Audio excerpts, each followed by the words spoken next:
Hey, listeners. Oh, do I have a little sneak peek for you today?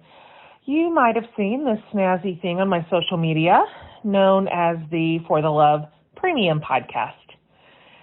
This is a new thing we are doing, and we are loving it. It gives you all kinds of goodies when you subscribe. You get like early access to the podcast episodes. You get no ads. And best of all, bonus content. And what I mean by that is bonus episodes that are only on the premium channel. And so we wanted to give everyone a chance to peek into what's going on over on the premium channel by sharing our most recent bonus episode with none other than Beto O'Rourke. Now, I know a lot of y'all in Texas this will hit close to home. And as you know, elections are coming up, and Beto himself is in the race of a lifetime, honestly. But we asked him to come on the show to talk about the importance of voting, the hurdles for some folks to even be able to vote, and how we can all work to change and improve this.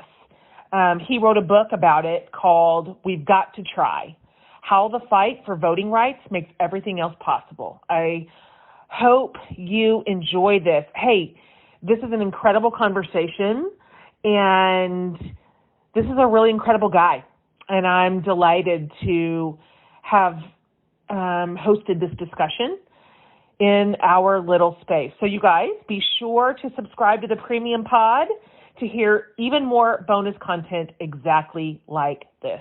Enjoy, you guys. Hi, everybody. Jen Hatmaker here, your host of the For the Love podcast. Welcome to the show. Today.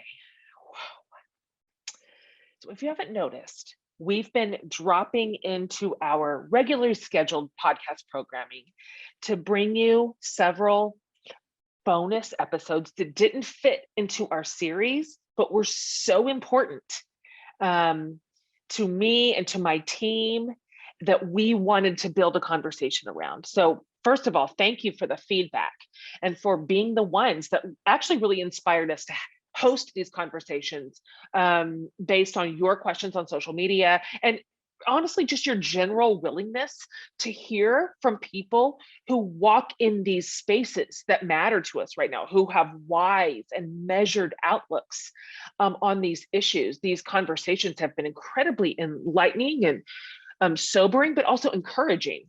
So obviously, we've got an election coming up in the fourth quarter. And we really wanted to bring you content that would inform you from people that can relate to this community, right? Maybe they share some of our concerns, some of our questions, the pain points that as a community we sort of rally around often, and even understand the shifting tides in our country and the complexity when it comes to these important issues. And we are just looking at the political landscape, and we're asking ourselves as a team, like, how do we lead well here? How do we host the important conversations? How do we move the needle forward? How do we advance respectful dialogue? How do we build the world that we are hoping to see, the one that we want to hand to our kids, right? And so continuing in this vein, we've got a guest today. He's actually been on our show before. And we're going to talk about some of the really just like urgent and key issues that are dividing our country, particularly in Texas, where he and I both live, but also at large, also all of the United States, right? We wanted to bring him back to give us a politician's view of these important issues, and how to sort it out, what he is seeing, what feels hopeful, what is our role to play. And so lucky us, we have today former U.S. Representative Beto O'Rourke on the show today to talk to us about all of these things. We're going to place a little emphasis on voter rights, that super important conduit in order to not just have our voices heard, but counted. That is the primary way that we make a difference, right? He is just he's the best and he's great, and I hope you follow him. Beto's pretty passionate about a lot of things, but particularly about expanding voting rights. And he makes this very clear in the interview, but not just for like his political party, everyone. Like whether you're a Democrat or Republican or you aren't affiliated with a party at all, it doesn't matter. Voting is the right of the American citizen, right? And so he has a new book called We've Got to Try, where he takes a look at the history of voting in Texas and how it has been made either easier or harder, depending on who has been in office. And he also discusses sort of the current fight over elections and voting rights happening across the country. It's incredible work that he is doing. And this conversation is, I think you are just going to be encouraged, really, wherever you fall on the voting spectrum, wherever you live, honestly, stay tuned here, because this conversation is positive and it is uplifting and it is hopeful and it's energizing. Really, no matter where you are. Beto's doing incredible work in our state, and I'm really proud of him. I don't know how that sounds, but I just am. I'm really proud of how hard he works and how tireless he registers unregistered voters across the state, and how what a lift that has been for him, but how excited he is to do it. Let me give you just a teeny bit more detail if you're unfamiliar. Beto O'Rourke, he's a fourth generation Texan. Okay, he was born and raised in El Paso, where he was a small business owner, he was a city council representative, and then of course he was a member of Congress. He founded and currently leads Powered by People, which is a Texas-based organization that works to expand democracy, really, through voter registration and then direct voter engagement. Powered by People, you guys, helped register over 250,000 unregistered Texans to vote since its inception in December 2019. Isn't that incredible? Like, whoever you are, that is incredible to get that many unregistered voters to the polls. How phenomenal. What good work. I have just admired Beto and watched him and followed him. I very much respect his tone, the way that he engages with not just his political opponents, but the constituents of Texas, whether or not they vote sort of inside his party. He is just reliably respectful. He's compassionate.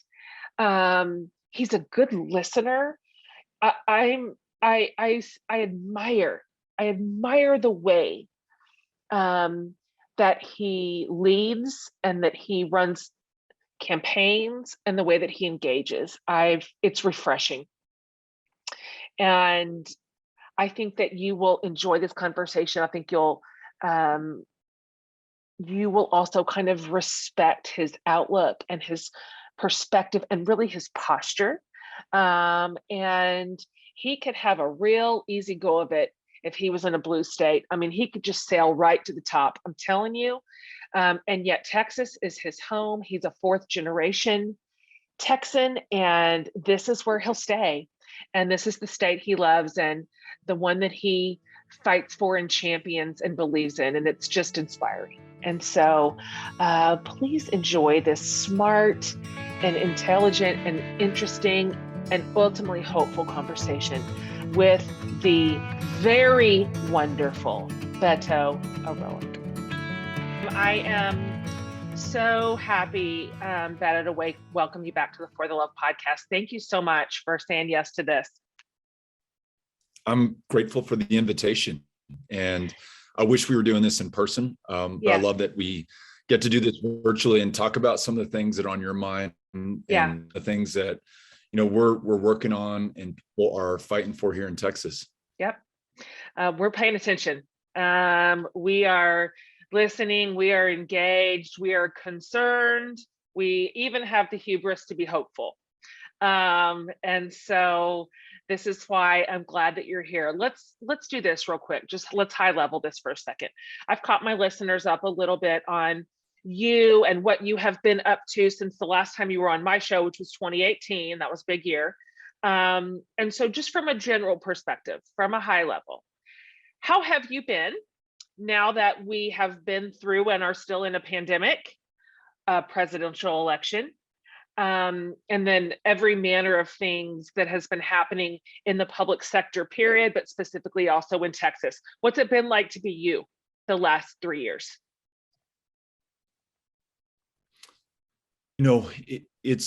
I'm best when I'm most engaged in the work, because given everything you just described, the pandemic, the recession that ensued that hit Texas particularly hard, these tragedies that the public has borne witness to in Uvalde or back in my hometown of El Paso in 2019, this recent Supreme Court decision that has a lot of people, a lot of women in Texas really scared, really frightened, really angry. A lot of us who, as a guy, right, who perhaps took so much of this for granted. And, frankly, as a white guy in the state of Texas who hasn't experienced so much of what I am learning about from others who haven't had my same experiences. The being engaged in the work, meeting voters, registering folks to vote, being a volunteer, which I was for 2 years with a group called Powered by People, engaged in voting rights and just civic participation, not on behalf of Democrats, by the way, and not on behalf of Republicans, but just on behalf of people having a voice and a say in government and some agency in our individual and collective effort to overcome so many of these challenges. That's been the most fulfilling thing I think I could have done outside of being with family. And it also, I've learned just personally that it becomes the antidote to despair or to despondency or to depression even. Just being engaged, it's hard for me personally to be sad when I'm at someone's door, listening to them, talking with them, when I'm working with organizers across the state of Texas who are trying to do everything they can to ensure that we win political power so that we can do something about this. That has all been deeply fulfilling. I've been at my worst, at my absolute lowest, when I've just felt like, well, what the hell can I do? Or I can't do anything, or we're screwed, or we'll never overcome this. That's a hole that has no bottom. And so, that's right. Being engaged, doing the work, that's been great. And our family has been just wonderful throughout this. And I wonder what it's like for others, but for Amy and me at the beginning of the pandemic, all of a sudden you're going to be together in a way you've never been together before. That's right. And I was in Congress for 6 years. I was campaigning for Senate for 2 years.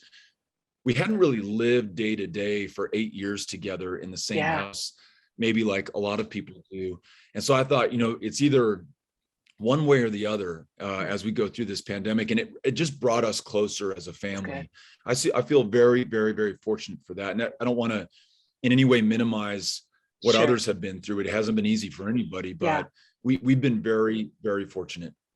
Thank you. I'm so happy to hear that. Because Amy could have been at any point like, hey, listen, buddy, you need to get out there and start another campaign. You're underfoot. You are in my hair. You need to get busy to another political hobby. And so I'm glad to hear that you stayed in her good graces. Yeah. Yes. Okay. So we're going to talk here in a minute. Particularly, I really want to drill down with you on voting and why expanding the vote, of course, to everyone who is eligible, making it easier for people to vote is so important. But before we go there, and you touched down on them briefly, because I have you here and everything feels so urgent and tender and in some ways scary. I'd love to hear you talk for just a few minutes on some of the issues that are weighing on our hearts and our minds and my community and the women that I lead so very much. We can hardly think about anything else, of course. And so I wonder if you wouldn't mind high leveling for us a couple of areas from your perspective as a community advocate, as a politician, possibly, hopefully, our governor in Texas. Maybe give us a little hope, maybe some direction, some clarity. Let's talk about gun control for just a moment. Obviously, Uvalde was, we still don't know how to talk about it. Just a tragedy of endless proportions. And of course, it's repeated basically weekly at this point in some manner, in some other city, in some way. The whole world was heartbroken for Texas, but when Uvalde happened. And so as a Texan, it's tempting to despair because we're so divided internally as a state around gun control. I mean, we feel equally as passionate on the far poles of this discussion. And so I'd love to hear you talk through your views on responsible gun legislation, what it looks to have gun safety, gun responsibility, what you would love to see. Do you have hope for the state of Texas here? I have a lot of hope. And you mentioned this at the outset of our conversation that, you know, some people are even summoning the power to hope right now. And I do think it's an act of courage to be hopeful, because, you know, there's every reason in the world not to be, given the news and all the things that you just described. And after Uvalde, you know, knowing that these 19 beautiful, beautiful, beautiful children were shot and killed in such a terrible way, that their two teachers who did everything they could to protect and save the lives of those kids lost their own lives in the process. You can say there's just too much evil in this world, and who are we to stand against it? And you also might be tempted to succumb to this idea that this is just our fate in Texas. You know, 23 people murdered in El Paso in 2019. Yeah.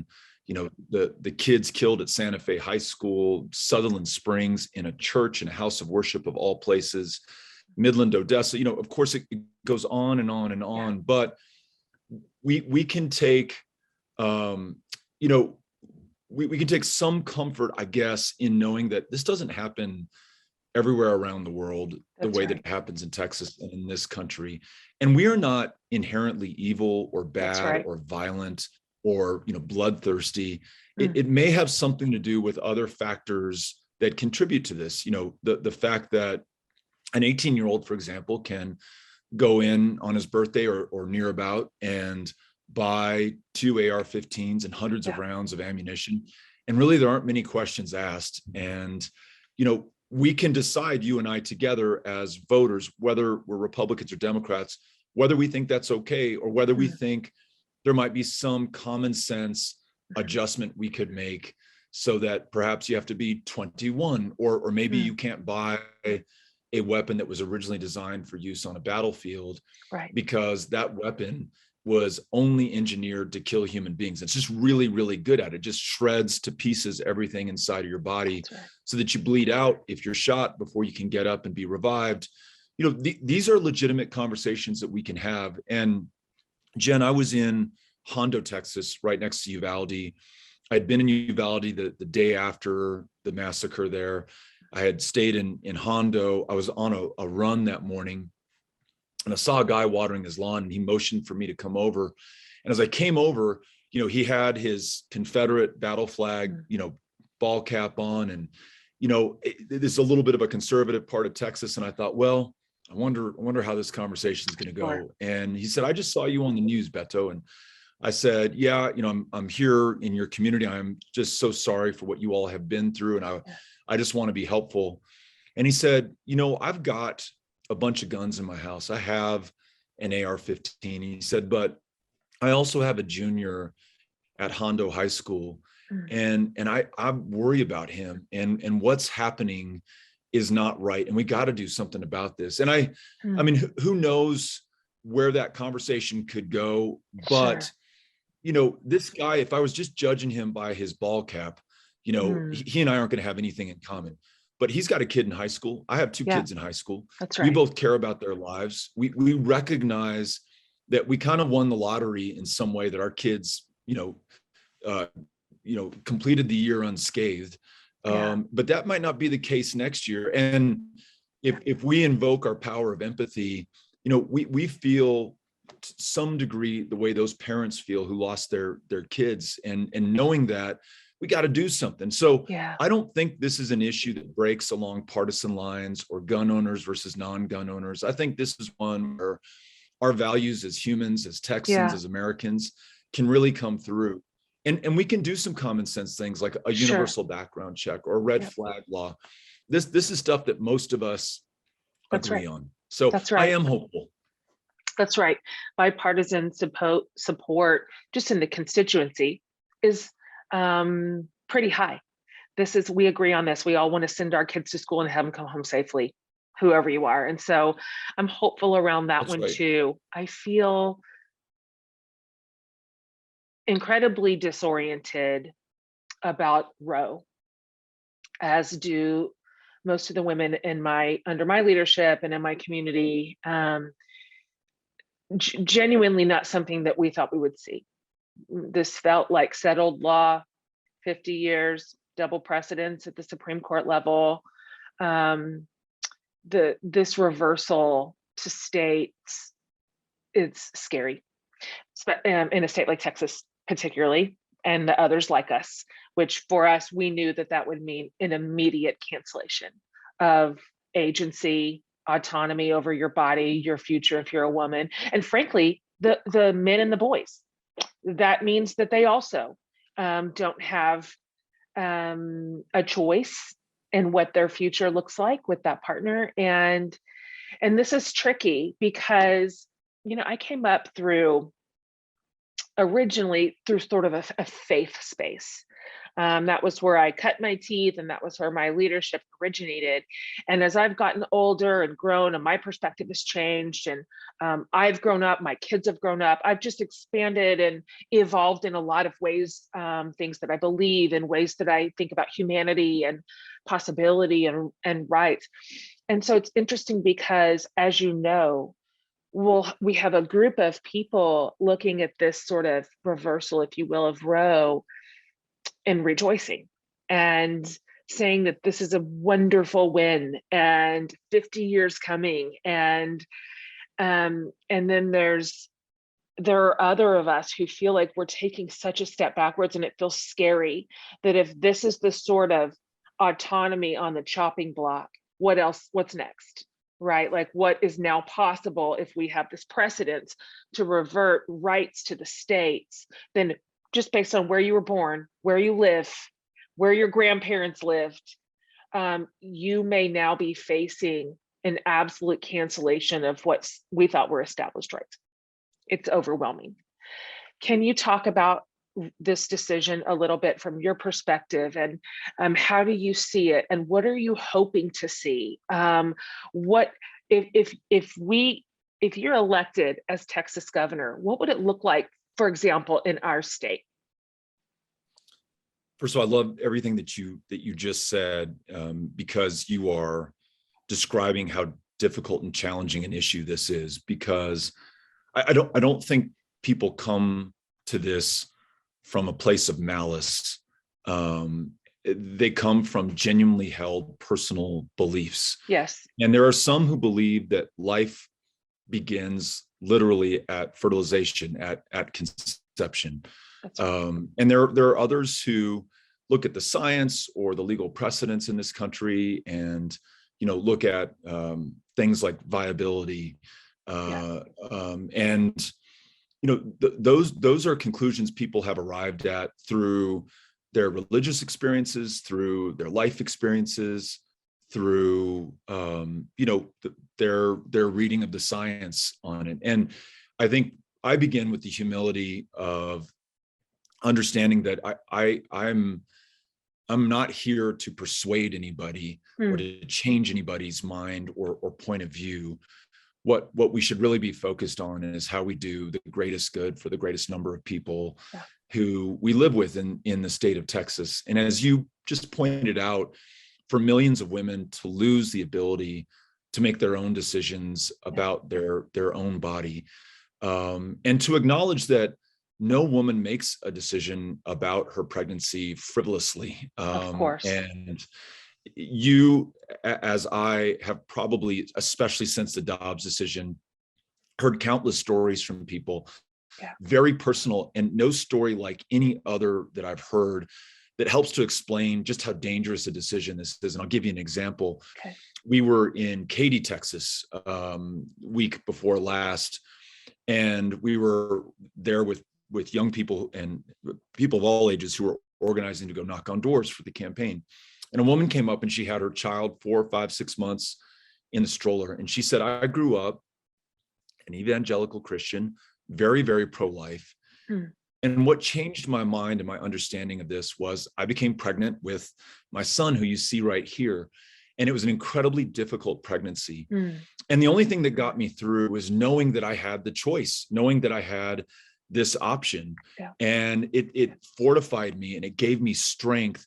And it also, and I don't know if this is the right word, but it gave her this additional power of empathy to understand what other women in a similar situation have been through and how some could have chosen to terminate their pregnancy. And it may have replaced judgment that she felt about them with an understanding and a compassion. And it was really beautiful. And so there's so many stories like that, elevating those stories and honoring people who feel differently than we do by listening to them and respecting their point of view, and then finding the common ground, I think is a great place to start. When I share with people that as Texas has, over the last decade, closed so many reproductive health care clinics, it has not only made it harder for women to get an abortion, it's made it harder to get a cervical cancer screening or family planning help or the ability to see a doctor at all.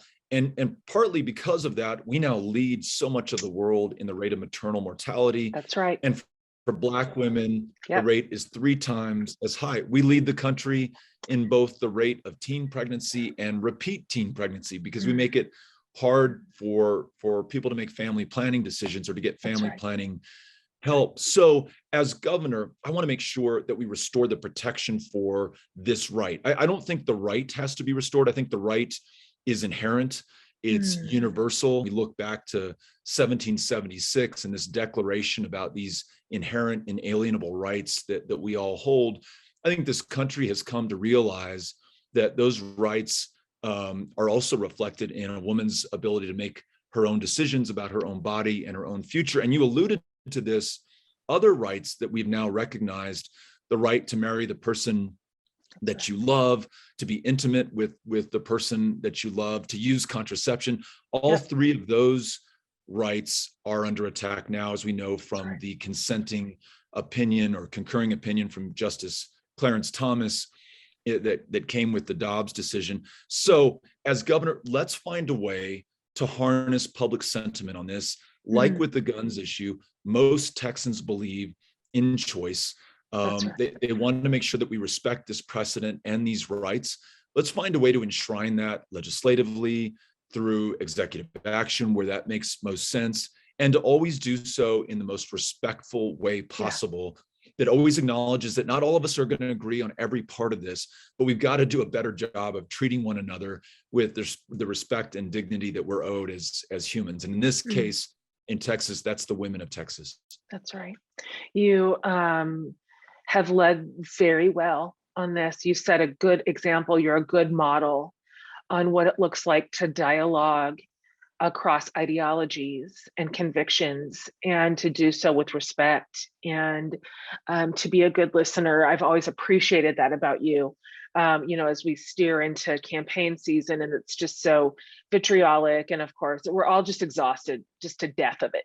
And so it is refreshing to see you, to watch you, the way that you engage with Texans, even those who are probably never going to vote for you. And yet you host those conversations with the same degree of respect as if you're at a rally of Turbo fans. I have one more question before we talk quickly about voting rights and kind of your specific work there. I really also, I appreciate your deep understanding and compassion around marginalized communities, particularly in Texas, but everywhere, knowing that you and I, to some degree, almost entirely, you entirely, and me almost, if I was a man, have been centered our whole lives. We are privileged, and we are the centered voice. We're the one in the room that generally gets to be heard. And I have, my family has been, and I have Black kids. I have a kiddo in the LGBTQ community. And so I come at this not just as an activist and as a leader, but as a mom. As I look at the groups that are marginalized, who generally bear the brunt of the legislation that you and I are talking about.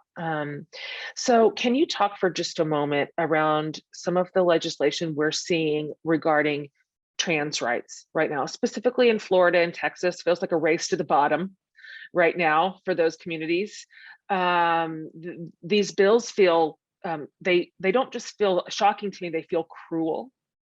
Cruel and unusual. So I wonder if you would walk us through your thoughts here, and what do you think that we can do to make sure that every single kid, however they identify, can be like supported and safe in their schools, in their homes, and frankly, in their lives?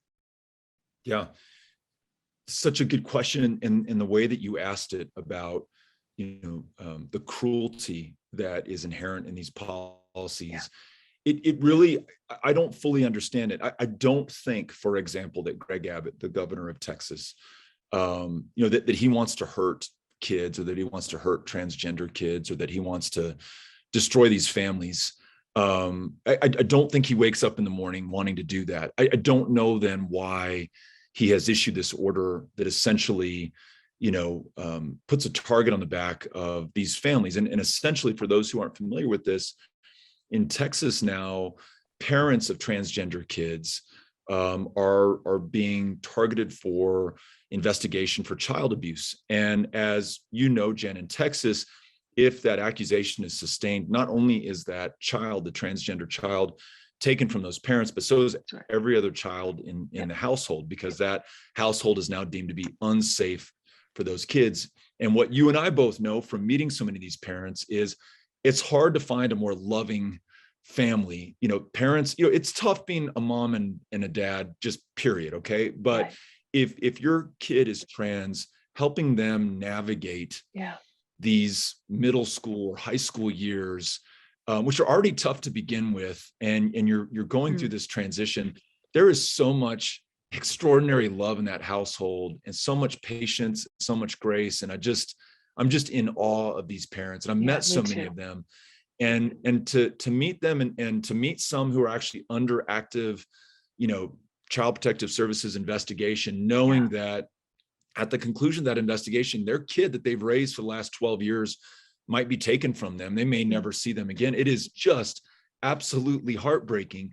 It is. And the only way I know to meet that now, and you do such a great job of this, is to elevate their individual stories. If we just say transgender or trans kids or this policy or that policy or this talking point or that talking point, we may very well be talking past each other. But if you say, hey, I want you to meet this child who I just spent the day with, and they've got hopes and dreams just like my kids. Sure. They're an amazing guitar player. They have this beautiful, bright future. And all they want to do is really be left alone to figure out their own stuff and to contribute back to the world in some really beautiful ways. Let's let them do that.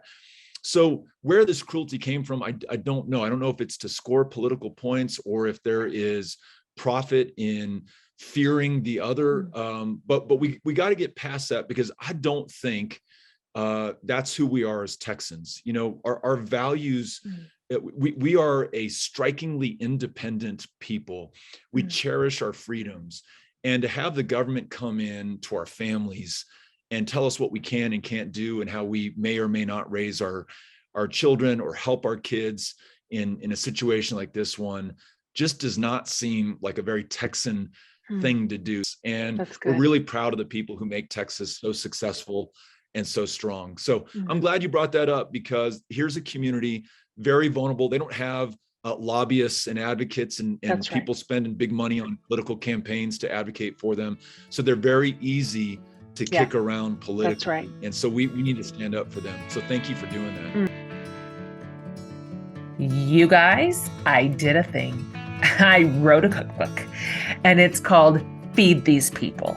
And her big debut is coming in hot soon. I am so damn excited to put this cookbook in your hands. I literally cannot wait. Writing this cookbook's the most fun I've ever had. Literally a dream come true for me. You know, I love sharing my adoration of cooking and food with all of you. And this cookbook is the cream of the crop. Like, my absolute best, favorite, sure thing recipes. We have cookbook sections like food for breakfast or brunch so you can drink, food for your picky spouse or spawn, food when you have no more dams to give. I mean, it's real food for real people, with recipes like Texas migas and green chili taco cups. One that I titled risotto with whatever you have, peach corn cakes. It just goes on and on and on and on. So much. And you better believe there's a picture for every single recipe, because that's the unspoken rule of cookbooks for me. I eat and I love, and you should too. This is a win-win for all of us. Y'all, Feed These People is coming in hot October 18th. But you can pre-order it if you're extra and want all the extra pre-order goodies. Oh, we've got a whole pile for you, like freebie recipes, cooking videos, shopping lists, virtual showcase with some of the best, like, most amazing women in the world that you love, and more, all the good stuff. Head over to jenhatmaker.com/feed these people to get in on this. So that's jenhatmaker.com/feed these people. Y'all may have heard, but I wrote a cookbook called Feed These People. It comes out October 18th, and I'm just over the moon about it all. But what I'm really excited to finally tell you about today is something we've been working on for months behind the scenes. And that is the All the Dish tour. Because that's what I'm doing. I'm bringing All the Dish to a city near you from November 4th through November 10th. Y'all, it's been 3 years since I've done a tour. Now, just so you know, this is not an actual dinner party, but it is a party for sure. Complete with fantastic DJ. Obviously, dancing in your seat is highly recommended. Some super fun guests, y'all. Surprise guests who you are actually going to go crazy for. Just you wait and see who's popping in. I just can't with it. Plus, we're going to have a special Q&A. I'm talking just so much more.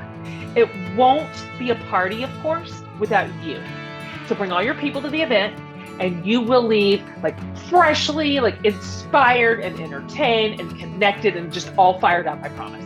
All right, find your city and get your tickets for my All the Dish tour at jenhatmaker.com. I literally cannot wait to see you there.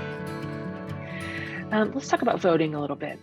The whole thing, the process, the registration, mail in.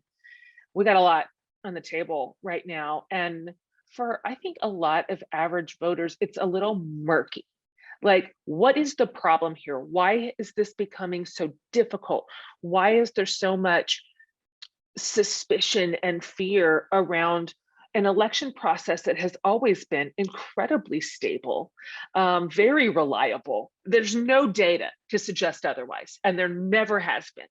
And yet the narrative right now is that it's just all going to hell in a handbasket. And so thus we see this absolute crackdown on voting, and it just feels so undemocratic. And so let's just start. If you could just talk for a moment around the election process, how it is, what it is it stable, and why does it seem that so many elected officials are intent on making it harder? And in what ways are they making it harder? In the whole of human history, very, very few people on the planet have ever pulled off anything close to a democracy.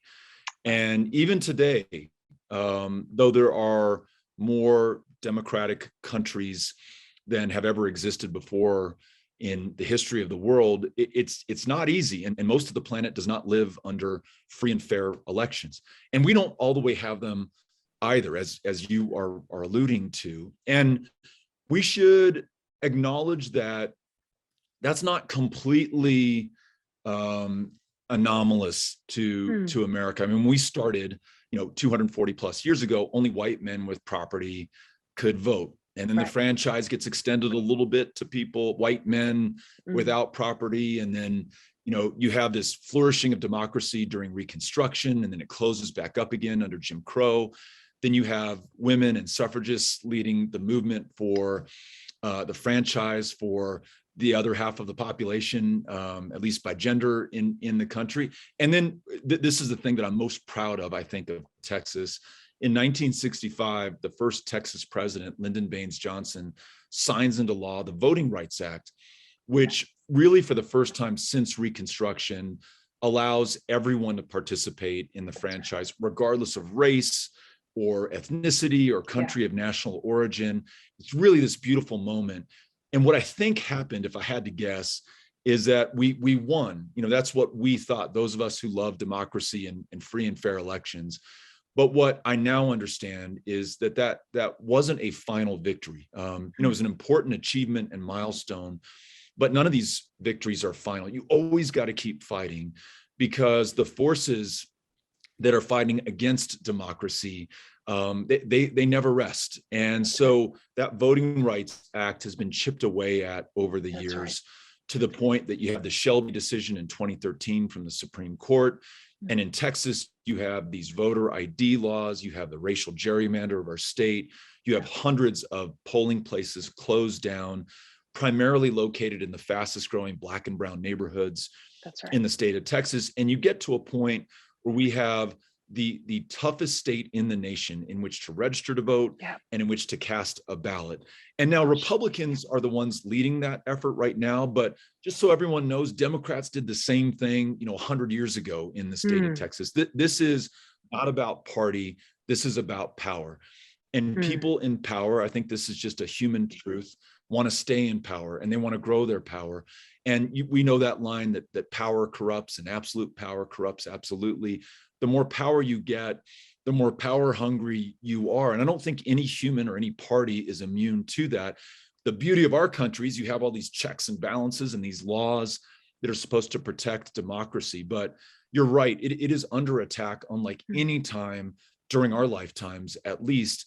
And the way I look at it is, if you love this country and if you love our democracy, doesn't matter what party you belong to or if you belong to a party at all, there's no better time to be alive, because this is the fight of our lifetimes. And we really have an opportunity that few generations get to fight for and restore this democracy. So voting is super important, of course. Helping others to vote in a state that makes it very hard for some to do so, that's extraordinary. And we want to encourage people to do that. And then when in power, we need to make sure that we roll back these attacks on our elections, that we make it easier for people to vote by mail, for example, in a state that had 13% of the mail-in ballots rejected in March. We've got to make it easy to register online, like you can do in almost every other state. Of course. We want to remove every barrier to vote and then let the chips fall where they may. Whatever the people of Texas choose, that is the wisdom of the state, and let that stand. Right now, it is so contorted and contrived that you really have to do some extraordinary things, including massive voter registration drives, massive volunteer pushes to reach voters and help them connect to that right they have as Americans to decide who's going to represent them and the course and direction that this state and our country will take. And you went to extraordinary measures to register voters. I mean, do I have my numbers right? It's in excess of 250,000 people that you registered. That's right. That's incredible. Yeah. I mean, that is freaking incredible. So many people. I'd love to hear a little good news from that. Like, what was it like to get that many people registered to vote? I mean, that is like, in the face of so many things that are demoralizing, that is heartening. And not even through a party, just the fact that we had that many voters in Texas show up at the polls for the first time, maybe, it's just phenomenal. How did this feel to you? Like, what was some good news from the front lines there? Yeah, Jen, you're right. We need good news right now. And again, this comes back to how we overcome despair, and that is through action. So for 2 years, I joined thousands of other Texans, all of us volunteers, in knocking on doors and reaching out to our unregistered neighbors and fellow Texans to get them on the rolls.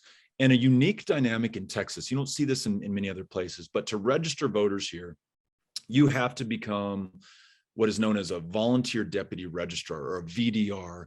And each separate county, we have 254 in Texas, that you want to register someone in, you have to get certified as a VDR in each one of those counties. Oh, gosh. I went to dozens of Texas counties, personally went down to the courthouse, got certified as a VDR, took the test, got the certificate. And then I could go knock on doors and I could meet people, and I could just, I'd ask open-ended questions. How are things going in this community? Tell me about your neighborhood. How are you all doing? Tell me what the pandemic has meant for you and your family. Yeah. And as we talked about things, and we talked about how we want things to be better, I'd say, probably the best, most powerful way for you to make the changes that you're talking about is to vote. And I know that you're not registered. I'm here to help you if you'd like to get registered. So having those one-on-one conversations with people and giving, I guess, each other some hope that there's a way to overcome this moment, or to meet this moment. That's empowering. And you were talking about agency earlier in light of the Dobbs decision. And we all need that agency right now. We all need to know that we have a role to play. There's something that we can do. We're not merely witnesses or bystanders or on the sidelines. We're in this, and getting registered to vote, that puts you in this. So for the people we met, for all the volunteers who found a calling by going out and meeting their fellow Texans and getting them on the rolls, it was such a hopeful thing. And it also provides, I think, the answer to this effort to disenfranchise so many Texans by literally meeting that, by bringing hundreds of thousands onto the rolls. And there are millions left to go out there and meet. Well, I've got a 24-year-old, 22, 20, I have all the ages. But these young voters are exciting. They're mobilized, they're motivated, they're paying attention, they're engaged. They are light years ahead of where I was when I was their age.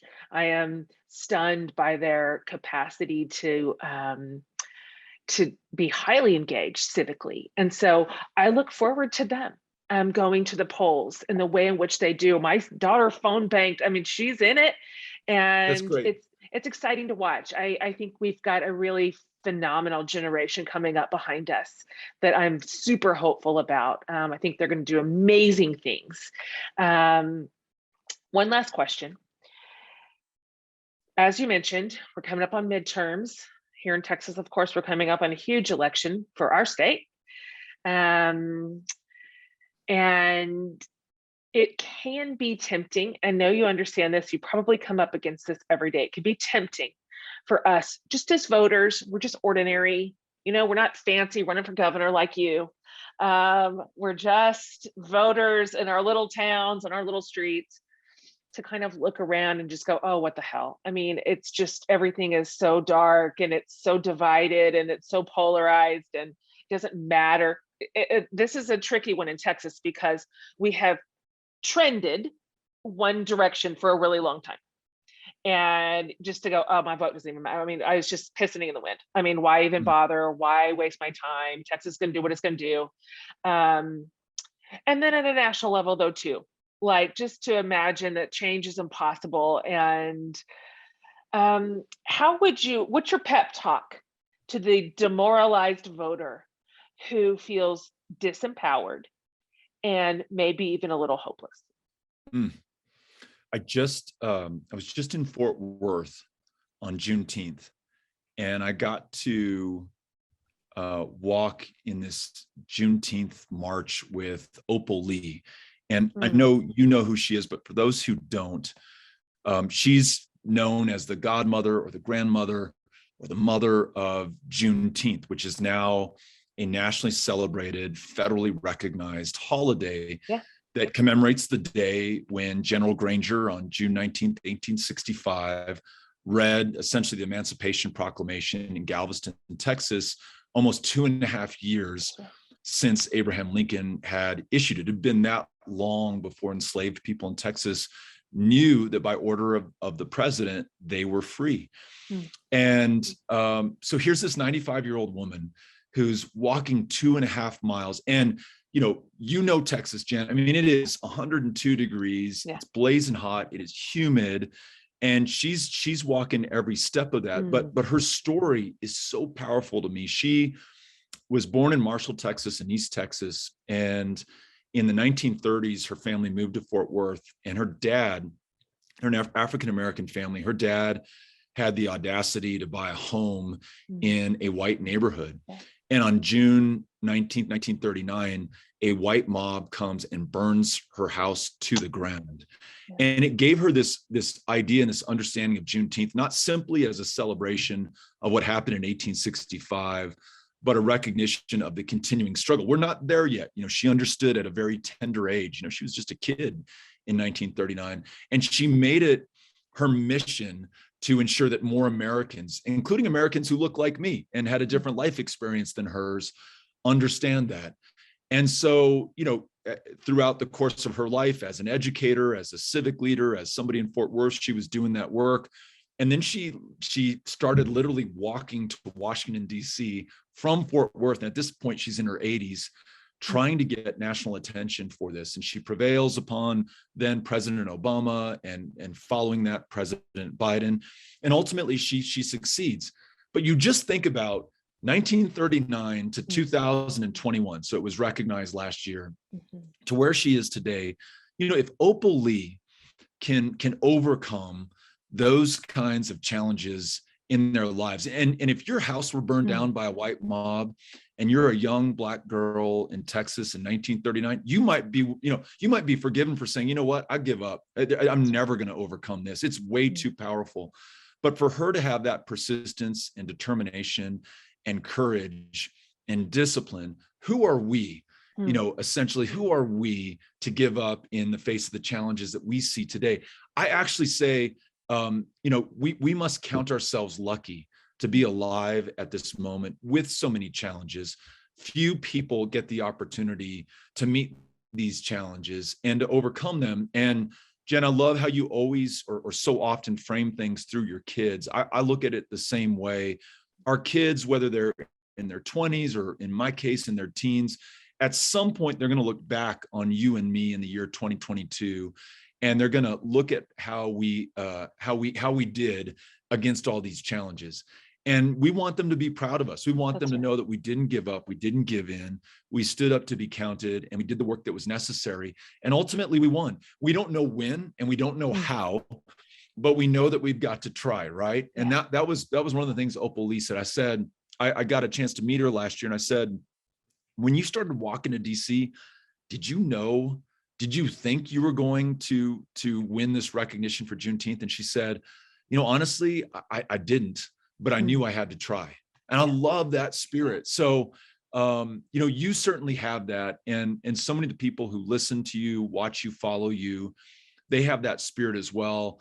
I think it's incumbent upon all of us to share that with as many people as we can in our lives because people need that right now, right? They need something to fight for, something to be a part of that's bigger than themselves. And it's incredibly powerful thing. And it definitely overcomes the despair. So thank you for asking. And thanks again for having me on. It's so nice to be able to see you and to talk with you and to hear you again. So much same. Thank you for that good word. It is the only thing that has ever mattered. And it has mattered and it does matter. This is just our turn in history to hold the lantern up on the path. And it's good work and you're doing it. And I'm so grateful to you for just keeping your foot on the gas in Texas, which is not an easy state. It's a good state. but it's not an easy state to lead in the way that you lead. And I'm proud of you, and we're proud of you, and we're excited, and we feel energized with possibility, and that this will continue to be a place that we want our kids to stay and to be raised and to build their families too. And this is the kind of future we want. So we're going to have to build it. And so we're cheering for you. Last question. You have to answer this. It doesn't matter that you're fancy and you're like running for governor. I asked you this last time. Everybody gets it. And I'm going to remind you of your answer last time because you can't say that again. This is a question from a priest that I love. And she says, and you can answer this, by the way, however you want, like literally however you want. It doesn't have to be like, it can be earnest, but it does not have to be. Her question is, what is saving your life right now? And last time you said Amy. And so we're going to go ahead and assume she's still saving your life, but you have to give us a different answer. Music is. Yeah? Like what? Yeah. So listening to music, I've always, there was this saying that was really true for me as a kid growing up. I was a weirdo. I was a misfit. I was as awkward, this is all in your head, of course, but I felt as awkward as a human being could be. And I discovered this community of punk rockers in El Paso, when I was in, my freshman or sophomore year in high school, and kids my same age making music who also were screwed up or messed up or weird or didn't fit in or didn't know why they were on this planet to begin with. And there was this thing people would say, punk rock saved my life. And it really, I think it really honestly did. And, I've often thought, I'm going to be 50 in a few months. I've often thought, well, I can't listen to punk rock anymore because I'm an adult now, and I've got, kids who are teenagers. And that's right. Yet that music and what it speaks to, and bands like The Clash, they're just these incredibly powerful universal themes. And there's a lot of power in that music. And my youngest, who's 11, has just taken up piano and drums and guitar, and he's just so gifted, and it's such a honor to be with him. And he and I have been rocking out in the basement recently. He's been teaching me how to play Metallica. We're learning the song One right now. I'm a big fan of John Doe and the band X, and so we're learning some X songs. But yeah, that it's just so good, and there you can get so consumed, obviously, in this really important work that we are all doing together, and you should be consumed by it. But there's also got to be joy. There's got to be joy in our lives, and for me, music is joy, and it's this wonderful outlet, and to be able to share that with my son has just been wonderful. And that is saving my life right now. That's so great. Listen, when you just get slightly better than bad, we'd like to see you and your son do this. We'd like to see this on Twitter. We'd like to see this on Instagram, just a tiny little baby concert, an heroic concert, if you will. He can lead. I mean, he's obviously going to be better than you. Totally. No, he already is. So deal. We will do it. Deal. Really, just slightly better than bad. That's all you have to accomplish. That's all we need out of you. It may take a little while, but at some point I'm going to be there. That's perfect. Thanks for being on today. I'm really glad to see you, and just excited about your leadership and thankful for it, and rallying for you and for Texas. And so any way that I can ever support you, support your work, you know where to find me. Thank you, Jen. It means the world to me. Absolutely. Have a great day with your family. Thank you. Good to be with you. All right, guys. I hope that encouraged you in kind of the way that it did me. I think I needed that. I needed that conversation. And you guys, I will have this whole show over at jenhatmaker.com under the podcast tab. I'll have the show notes, but also all of Beto's everything, his handles, where he's at. You can see his travel schedule, his book, everything. Just kind of a one-stop shop.